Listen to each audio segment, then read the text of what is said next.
Welcome to new harbour entry.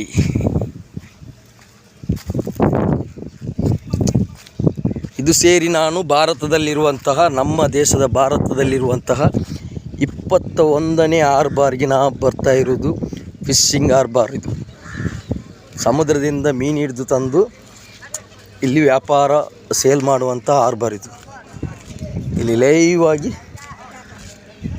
ಬಂದು ನಿಮಗೆ ತೋರಿಸ್ತಾ ಇದ್ದೀನಿ. ಆದರೆ ಈ ಹಾರ್ಬರ್ ನೋಡಿ ಯಾವ ರೀತಿ ಇದೆ ಅಂದರೆ, ಅರಬ್ಬಿ ಸಮುದ್ರದ ಪಕ್ಕದಲ್ಲೇ ಒಂದು ದೊಡ್ಡ ನದಿ.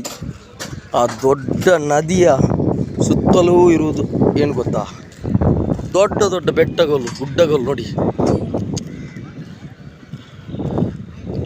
ಆದರೆ ಈ ನದಿ ಉಂಟಲ್ಲ, ಮಾಷಾ ಅಲ್ಲ, ಎಷ್ಟು ದೊಡ್ಡದಿಂದರೆ ನಾ ಇದುವರೆಗೆ 21ನೇ ಹಾರ್ಬರ್ ಇದು. ಇಷ್ಟು ದೊಡ್ಡ ನದಿ ನಾನು ಎಲ್ಲೂ ನೋಡಿಲ್ಲ. ಎಲ್ಲ ಸುತ್ತಲೂ ಗುಡ್ಡ ಇರೋದು. ಇದು ನಮ್ಮ ಪರ್ಸಿನ್, ಇಲ್ಲಿ ಅಲ್ಮಾಸ್ ಪರ್ಸಿನ್ ಇದು ನೋಡಿ.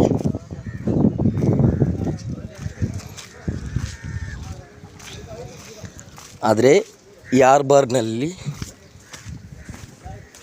ಒಂದು ಮೀನಿನ ರೇಟ್ ಅಂದರೆ ಎಲ್ಲ ಹಾರ್ಬರ್ಗಿಂತ ತುಂಬ ಕಡಿಮೆ ಆಗಿದೆ. ಇಲ್ಲಿ ಈ ಹಾರ್ಬರ್ನಲ್ಲಿ ಮೀನಿನ ರೇಟು ಆದಷ್ಟು ಕಡಿಮೆ. ಅಮ್ಮ ಇದು ಒಣಗಿಸ್ಲಿಕ್ಕಾ ಮೀನು ಮಾರಲಿಕ್ಕಾ? ಎಷ್ಟು ಕೆ ಜಿಗ ಅಲ್ಲಿಗೆ ವಾಕ್ಷಣ? ಕೆ ಜಿ ಎಷ್ಟಮ್ಮ ಇದು? 3 ಮೀನು ನೋಡಿ. ಮಂಗಳೂರಲ್ಲಿ 130 120ಕ್ಕೆ ಹೋಗುತ್ತಿರುವಂತಹ 3 ಮೀನು ಇಲ್ಲಿ 70 ರೂಪಾಯಿ ಮಂಗಳೂರವ ನೋಡಿ. ನಿಮ್ಮ ಹಾರ್ಬರ್ ನೋಡಬೇಕಂತ ಬಂದೆ. ಈಗ ಸ್ವಲ್ಪ ರಜೆ ಅಲ್ಲ ಎಲ್ಲರಿಗೆ. ಬಾಂಗಡ ಸಣ್ಣ ಸೈಜು ಪರವಾಗಿಲ್ಲ. ಎಷ್ಟಾಗಿ ಹೋಗ್ತಾ ಇದು? ಡ್ರೈಗ ಅಲ್ಲ ಮಾರ್ಲಿಕ್ಕ, ಒಣಗಿಸ್ಲಿಕ್ಕ, ಉಪ್ಪು ಹಾಕ್ಲಿಕ್ಕ? ಓಕೆ ಓಕೆ ಆಯಿತು. ಮಂಗಳೂರಿಂದ ನಿಮ್ಮ ಹಾರ್ಬರ್ ನೋಡಲಿಕ್ಕೆ ಬಂದಿದ್ದು ನಾನು ಇಲ್ಲಿವರೆಗೆ. ಸೂಪರ್ ಆಗಿದೆ, ನೀಟಾಗಿ ಇಟ್ಟಿದ್ದಾರೆ ಇಲ್ಲಿ.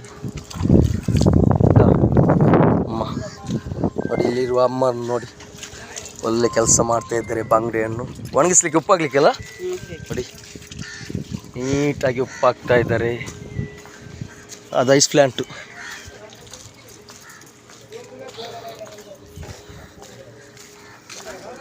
ಅಲ್ ಮುಸ್ತಫಾ ಪರ್ಸಿನ್ ಇದು, ಡಬಲ್ ಡಕ್ಕಿದು.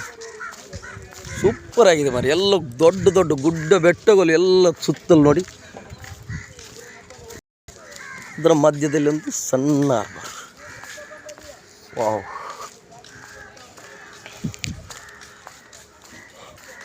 ಇಲ್ಲಿ ಇವತ್ತು ರಜೆ.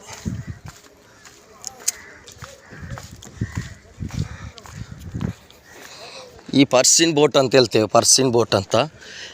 ಈ ಬೋಟ್ನಲ್ಲಿ ಯಾವ ರೀತಿ ಮೀನು ತರ್ತಾರೆ ಅಂದರೆ, 1 ಡೇಗೆ ಹೋಗ್ತದೆ ಇದು, 2 ಡೇಗೆ 3 ಡೇಸ್ಗೆ ಹೋಗ್ತದೆ. ಇದರಲ್ಲಿ ಮೀನಿಗೆ ಐಸ್ ತಗೊಂಡು ಹೋಗಲ್ಲ. ಸಮುದ್ರಕ್ಕೆ ಹೋಗುವಾಗ ಪರ್ಸಿನಲ್ಲಿ ಐಸ್ ತಗೊಂಡು ಹೋಗಲ್ಲ. ಅಲ್ಲಿ ಒಂದು ರಾಶಿ, ಒಂದು ಲೋಡು ಮೀನು ಹಿಡ್ಕೊಂಡು ಬರ್ತಾರೆ. ಆವಾಗಲೇ ತಂದು ವಾಕ್ಸನ್ ಹಾಕ್ತಾರೆ, ನಂತರ ಐಸ್ ಹಾಕೋದು.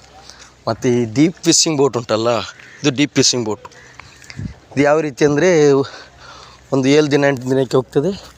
ಐಸ್ ಹಿಡ್ಕೊಂಡು ಹೋಗ್ತಾರೆ, ಐಸಲ್ಲಿ ಹಾಕಿರ್ತಾರೆ ಮೀನು. ಅದು ಫ್ರೆಶ್ ಅಲ್ಲ. ಈ ಪರ್ಸಿನ್ ಮೀನು, ಊರಿನ ನಾಡ ದೋಣಿ ಮೀನೆಲ್ಲ ಫ್ರೆಶ್ ಆಗಿ ನೋಡಿ. ಅಲ್ಲೊಂದು ಪರ್ಸಿನ್ ಅಲ್ಲ, ಅದು ಕೇರಿಯರ್ ಅಂತ ಹೇಳ್ತೇವೆ ನೋಡಿ. ಕೇರಿಯರ್ ಅದು ಬರ್ತಾಯಿದೆ ನೋಡಿ. ಲಬ್ಬೈಕ್, ಅದರ ಹೆಸರು ಲಬ್ಬೈಕ್. ಅದು ಸಮುದ್ರದಿಂದ ಬಂದದಷ್ಟೇ.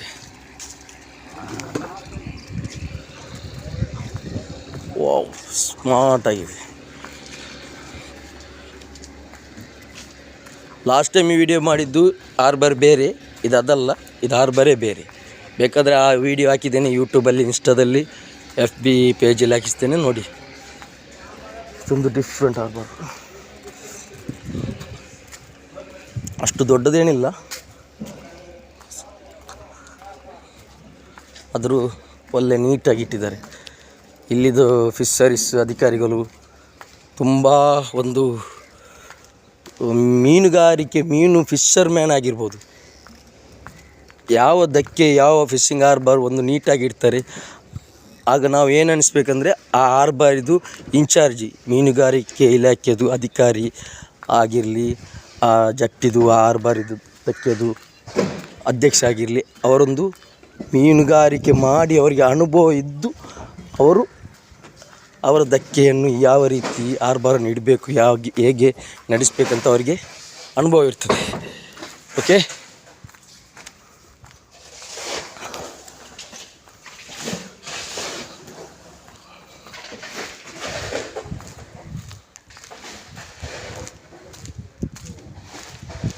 ದುರ್ಗಾದೇವಿ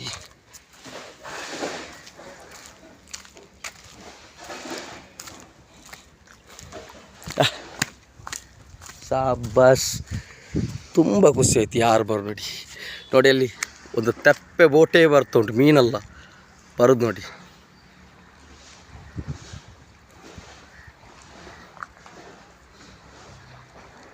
ಕುದುರೆ ಓಡ್ದಾಗಿ ಓಡ್ತಾ ಬರ್ತಾ ಉಂಟದು. ಈ ಬೆಟ್ಟ ಗುಡ್ಡಗಳ ಮಧ್ಯೆ ಇರುವಂಥ ಇಷ್ಟು ದೊಡ್ಡ ನದಿ, ಈ ನದಿಗೆ ಕೈ ಕೊಟ್ಟಿರುವ ಅರಬ್ಬಿ ಸಮುದ್ರ, ವಾವ್, ಎಷ್ಟು ನೋಡಿದರೂ ಸಾಕಾಗಲ್ಲ. ಇದು ಬರೋದು ನೋಡಿ, ಜಾಗುವಾರ್ ಥರ ಬರ್ತಾ ಉಂಟು ಲೈನಲ್ಲಿ. 1 2 3 4 5 6 ಇದು ಫಿಶಿಂಗ್ ಬೋಟು, 6 ಫಿಶಿಂಗ್ ಬೋಟು.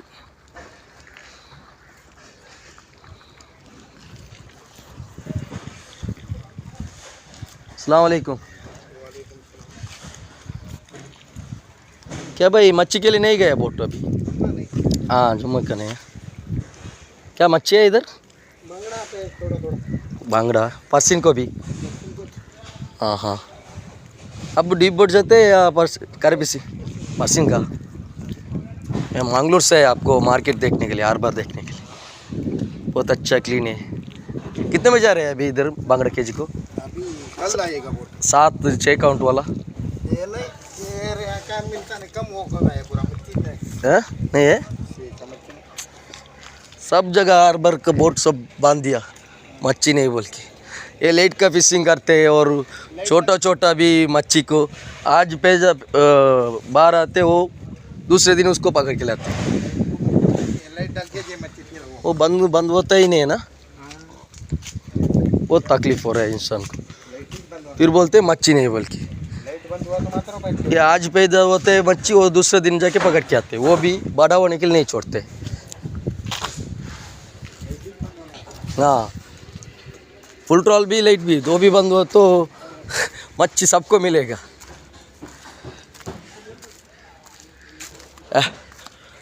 ಅದೊಂದು ನೋಡಲಿಕ್ಕೇ ಒಂದು ಮಜಾ ಆಗಿದೆ ನೋಡಿ,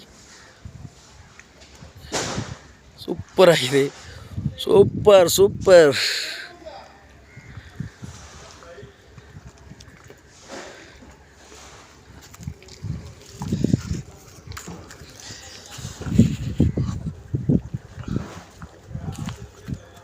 ನೋಡಿ, ಯಾರು ನನಗೆ ಆನ್ಸರ್ ಕೊಡ್ತೀರಾ, ಯಾವುದಕ್ಕೆ ಯಾವ ಹಾರ್ಬರ್ ಇದು ಹೇಳಿದವರಿಗೆ 1 ತಿಂಗಳ ಡಾಟಾ ಫ್ರೀ ರೀಚಾರ್ಜ್ ನಂದು.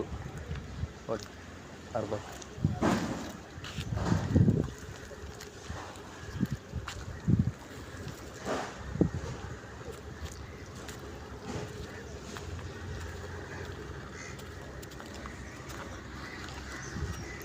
ಇದೆಲ್ಲ ಗುಡ್ಡ, ಇದರ ಸುತ್ತ ಈ ನದಿಯ ಸುತ್ತದಲ್ಲಿ ಪಕ್ಕದಲ್ಲೆಲ್ಲ ಇರೋದು ದೊಡ್ಡ ಬೆಟ್ಟ ಗುಡ್ಡಗಳು.